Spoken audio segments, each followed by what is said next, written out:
Hello everyone and welcome to the channel. So this video is going to be very critical. In this video we're going to talk about the things which no one really talks about when we all move here abroad in the UK for their studies. So the very first point which I really wanted to mention about is which no one really talks about is your mental health, which is around your loneliness, right? So as you think about the way we sort of live in the India, right? So we have got such a good friend circle. We have got so many relatives, right, where we can go and talk to them, whether it's your even if you're coming here for masters, during your bachelor's you would have such amazing friend circle, such a good social circle. Same when you're coming here for a bachelor's, during your high school you would be having such a nice circle. But once you come in here you're all of your own, right? That thing of like adulthood starts kicking in. And now with and as you come here, right, you start feeling a little bit lonely, right, because you're very isolated here. Now obviously there are people like who will use it for their advantage, right? When you're lonely there's like less amount of distractions, and obviously there's a potential for growth. But then humans are complex, right? Not everyone is as such, right? For some it could be like a really a big toll on their mental health, right? They just not been, and some people really struggle to even make friends, right? So even imagine like you're lonely and you're also struggling to make friends, so that's something which can really impact you a lot, right? So one thing which I really want to say is that you just need to be going out here, right? So in order to avoid being lonely here in the UK, right, a lot of people, a lot of students end up being that. But in order to avoid that, make sure you have certain hobbies, you make sure you go to your university event, so that you can start forming that sort of a social network, right? But still nothing can beat sort of the feeling which you get back in your home, right? Even with the festivals, right, the way you celebrate Diwali, Holi with your family back in India, back in your home country, is nowhere close to the way we sort of do it in here. Even though you will be forming your friends, but still there's something missing, right? Unless like you're very lucky, you've got such an amazing friend circle, and that do again happens, right?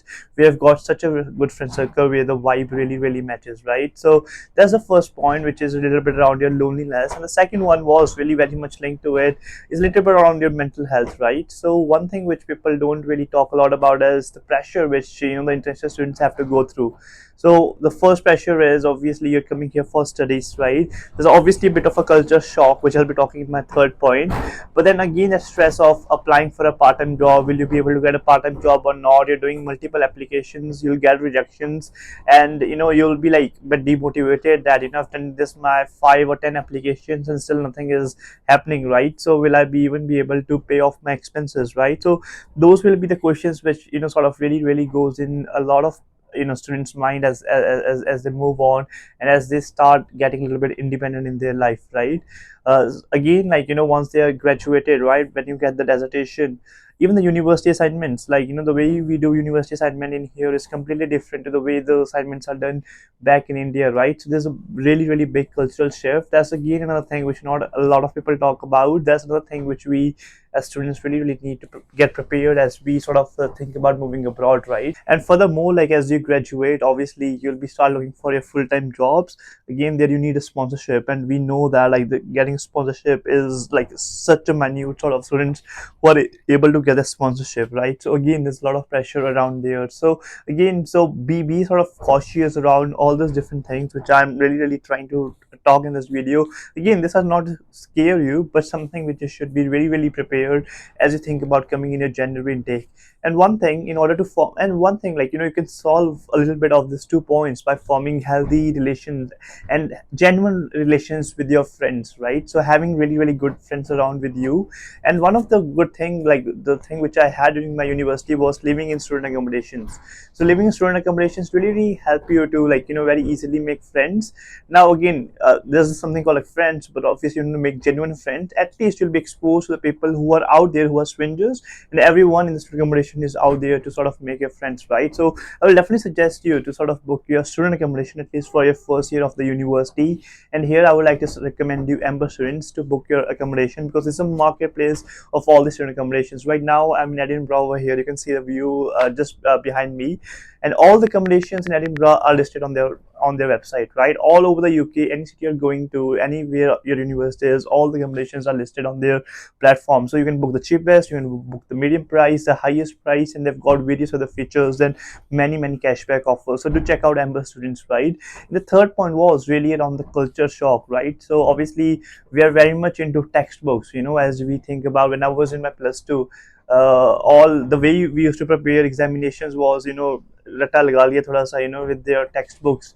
Not even ratta, but like still there was a lot of textbook heavy, right? There was less of group assignments in a way, right? Even अगर आप रट्टा नहीं लगा रहे, even if you're still studying through textbooks, right? You're not sort of doing a lot of a practical implementation of the theory. Whereas in here, it's completely different. First of all, there are no books, right? So I still remember going to one of my professors when I moved to University of Strathclyde asking for books, and he was like, "There's no books. There's only for additional reading, but all you need to rely on is the lectures. So make sure that you go to every single lecture." In India, we, like I've heard, at least because I've never left college life in India, that students sort of bunk some of the college classes, right? Whereas in here, if you miss your one or two lectures, you are behind a lot of your syllabus, right? So my advice is like, do not miss any of the lectures, especially when you're doing your masters.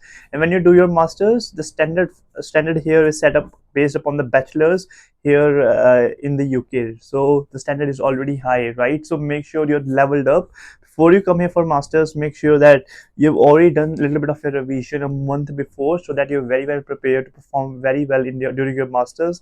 Again, think about the subject you're coming for. What should be your dissertation topic? A lot of students struggle just to find the right dissertation topic for themselves, right? And dissertation topic is super critical so that you land up the job once you're graduated, right? So that's like another thing. And as we are talking about culture shock, even like understanding your course mates, right? So obviously I moved to University of Strathclyde, which was in Glasgow, for my studies, and they've got a very typical accent. It's called Glaswegian accent, which is super difficult to understand. So again, be prepared. It's going to be a culture shock where you might not be able to even understand what your course mates are actually talking about. So again, it's difficult for you to form friends. But like one advice which I have for all of you is that before coming here, read a little bit about the culture of Glasgow, right? Think about what are these guys actually watching. So what is their source of consumption for entertainment? Do they watch football? So maybe like try watching a little bit of football before you come here, right? So that you have this talking points to connect with your course mates, right? And that's like how you sort of form your relations, and you grow your friend circle, and you don't feel isolated, as we were talking about. So that's like another important one which you should be like really keeping in mind. And the last point is really on the weather, right? So in India, we are, I know it's like hot, but I think we in the entire year, I'm from north, right? I'm from Punjab. We used to experience both the weather. We see hot, we see the cold, we have spring, we have autumn, we have all sort of weathers, and there's like sufficient amount of time gap, a time period between every single season. Whereas in the in the UK, as you can see, it's like very windy outside. So I'm sitting in a dome, so you can't hear the wind. I've got a mic, but it's really windy out here, and it can rain anytime, especially if you're coming up north, like in Glasgow where I used to study. It can rain anytime. So in the morning it could be sunny, and in the night it's dark. And then rain is a big thing, right? So most of the days it's going to be rainy in every single year. And the second part was like during the winters, they sort of change the timing of the clock and the night, and it starts getting dark just at 3:30, right? So imagine it's dark out at 3:30. So there's a thing called seasonal depression, which actually generally people go through, right? Because everything is dark outside, you can't do much, you can't go outside because it's really dark there. If you are playing some sort of a sport, a game, you can't do that game during the winter, right? Because it's like all dark outside. So again, something which you should be keeping in mind as you are sort of coming to the UK. Again, this video is not intended to scare you, just to make you more informed about the decision which you'll be making. Make sure to give this video a like and subscribe to the channel for regular updates. Thank you very much, and see you in my next video.